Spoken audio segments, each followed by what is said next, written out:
Minha Isaurinha Centenária é uma obra, a meu ver, complementar por apresentar relação direta com a anterior homenagem feita pelo poeta a seu pai Adalberto, cujo título se assemelha diretamente à obra em apresentação, a citar Meu Betinho Centenário. Dessa forma, ao completar sua homenagem a seus genitores, inicialmente seu pai e agora sua mãe, novamente de modo cirúrgico e, reitero, com bastante expressividade poética e memória afetiva, Pedro Sampaio nos brinda com um texto de bastante qualidade técnica, formal e de conteúdo afetuoso, doce e afável.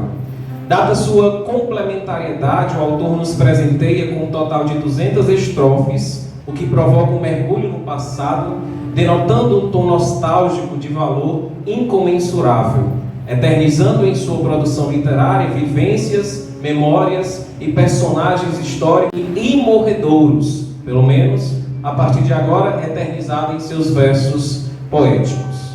Ao tratar diretamente da obra em questão, no que toca à sua estrutura formal, esse se organiza a partir de 100 estrofes, fazendo relação direta com o motivo maior da sua homenagem, a qual se relaciona ao centenário de sua mãe. Assim, se relaciona ao conteúdo de maneira bastante clara e inteligente. Cada uma de suas estrofes apresenta 7 versos em redondilha maior, ou seja, versos com 7 sílabas poéticas, bem como ocorre com Meu Betinho Centenário. O léxico empregado na construção dos versos torna a leitura de cordel fluida, familiar e leve, permitindo ao leitor uma fácil compreensão. Ademais, apesar de serem produções independentes e uma poder ser apreciada sem interferência da outra, elas se complementam em sua construção imagética e se totalizam, bem como a união do homem e da mulher a partir do sacramento do matrimônio, uma só carne. Uma, obviamente, sob a égide do homenageado pai, a outra na perspectiva da homenageada a mãe. Para os familiares e amigos, tais produções em cordel representam um regalo de valor inestimável, e para os apreciadores da arte de cordel, um texto de bastante qualidade técnica. No intento de apresentar, ainda que de modo aligeirado, a obra, peço licença ao leitor para antecipar alguns conteúdos abordados ao longo do cordel e que sintetizam o percurso traçado a partir da memória afetiva do poeta Pedro Sampaio em sua empreitada artística. Já nos primeiros versos, o autor justifica o motivo da produção, relacionando a obra em apresentação com a anterior, direcionada a seu progenitor e da qual já tratamos, inicialmente. Seguidos da data que marca o natalício da homenageada, ou Isaurinha, como ele fala em seus versos.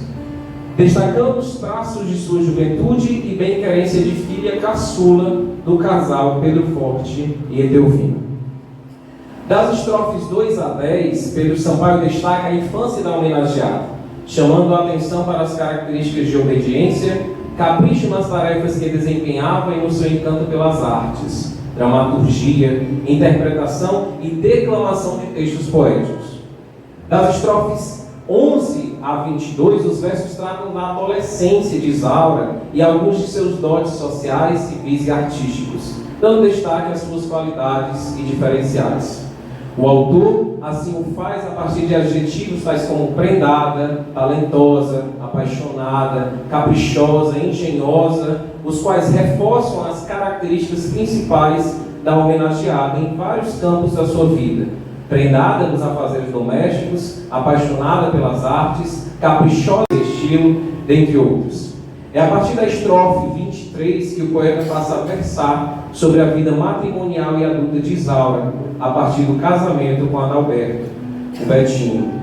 Dentre as várias vivências e alegrias reportadas a partir da festa de matrimônio e da união de Adalberto e Isaura, Pedro Sampaio reporta o fatídico dia do atentado que quase ceifou a vida de seu Adalberto, e retrata ainda a altivez com que a homenageada conseguiu ser forte e sustentáculo diante de situação tão adversa, evidenciando inclusive o fato de Isaura estar gestante e por pouco ter se tornado viúva, malefício, graças a Deus, não ocorrido. Dando continuidade à leitura, é na estrofe 31 que o poeta começa a versar sobre a prole, os filhos do casal. casal, que seria sim sua descendência, né? Apresentada aqui nesse cartaz. Pedro Sampaio retrata ali aquela que seria a primeira gravidez de 12 que já estaria e de iria ser interrompida por um aborto. Nesse espaço de geração de sua descendência, Pedro Sampaio também reforça os aspectos de proximidade de Isaura com seus genitores, bem como com seus irmãos, colocando em evidência a relação direta do nascimento de seus filhos e sobrinhos a partir de seus irmãos, e o reforço dos laços de parentescos, a partir da escolha de madrinhas e padrinhos entre si, irmãos, genros, nora, reforçando os laços afetivos e familiares, conforme destaca o próprio cordelista na estrofe 37. Comadre cada irmã, compadre cada irmão, ao nascer cada manhã, reforçava a união, sogra virava madrinha, a partir a mãezinha, vida cheia de emoção. No decorrer da leitura, é na estrofe 43 que o poeta faz referência ao nascimento do primogênito do casal, Aloísio, e a partir dele, o nascer de toda a prole ao longo das estrofes. Findando na estrofe 50, menção ao seu próprio nascimento, o caçula da família, o Caborim. Na estrofe conseguinte, Pedro Sampaio começa a tratar sobre as adversidades e perdas ao longo da criação dos filhos, citando os 3 filhos do casal que ainda muito cedo partiram para a eternidade, bem como, ao longo das estrofes, relata a árdua rotina na criação dos filhos e no sustento da família. A partir então da estrofe 60, o cordelista passa a citar a relação dos filhos com a mãe Isaura e o forte laço de respeito e companheirismo, e como essa relação se estende até aqueles a quem o poeta chamou agregados e agregadas, genros e noras que passaram a figurar na família em notória expansão. Retomando as perdas ao longo do caminho, Pedro Sampaio, na estrofe 76, cita a morte prematura e repentina do primogênito do casal, Aloísio, o qual deixou 6 órfãos, e que, daquele momento em diante, também estariam aos cuidados de Adalberto e Isaura. Ao continuar nos versos, o poeta cita um filho, Antônio Carlos, morte essa ocorrida avizinhada daquela do esposo e companheiro da vida, o que denota a força e a garra de Isaura em decorrência das perdas de seu esposo e de seu filho em tão curto espaço de tempo. Nas estrofes finais, sobretudo a partir da estrofe 80, o cordelista versa ainda sobre algumas tantas alegrias do dia a dia de Dona Isaura, sobre a maneira do nascimento de seus netos, bisnetos e até tataranetos, dos conflitos que a doce senhora mediava com sensatez, raça e força, do controle da educação dos filhos e netos, com os quais não poupavam nos carinhos e nem tão poucos nos carões. Ao falar da descendência de Isaura, na estrofe 88, Pedro conta 31 netos, 30 bisnetos, com uma tetraneta e 3 tetranetos, o que se verifica na escrita do próprio cordelista como sendo uma prole grandiosa.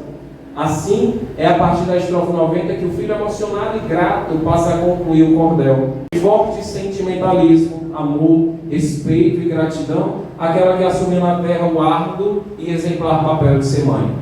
Até o momento que, pelos infortúnios da vida, marcou seu fim, o dia indesejado, mais certo, reservado à morte. E como diz o poeta, era mês de setembro, o dia foi 26. Laço terreno partido, meu coração ferido, no ano de 2003.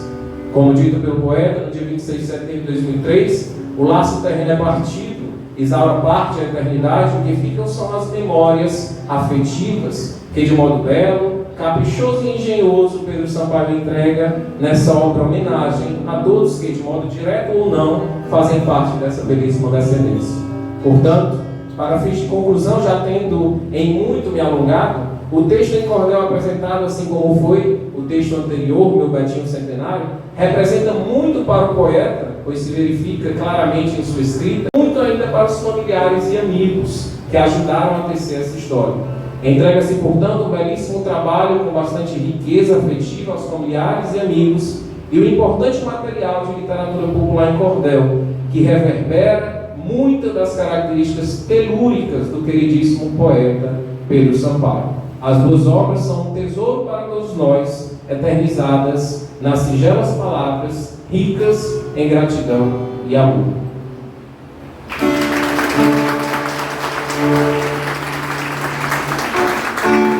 E aí, tem como não chorar?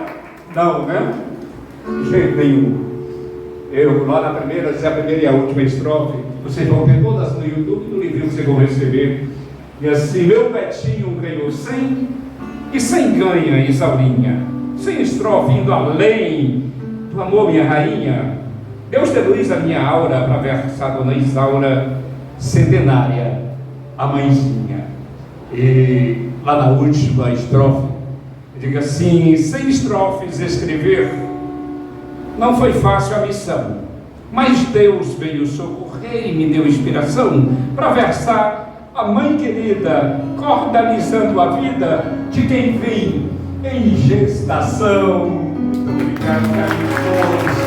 O Edson Oliveira incentiva, Jones Cavalcante foi cordializado, e tantas pessoas já nessa obra, e eu precisei estar esgotado para ler por hoje, quando eu abri os olhos para pedir a sua bênção, Deus disse: pega a caneta e o papel, e aí saiu eternamente.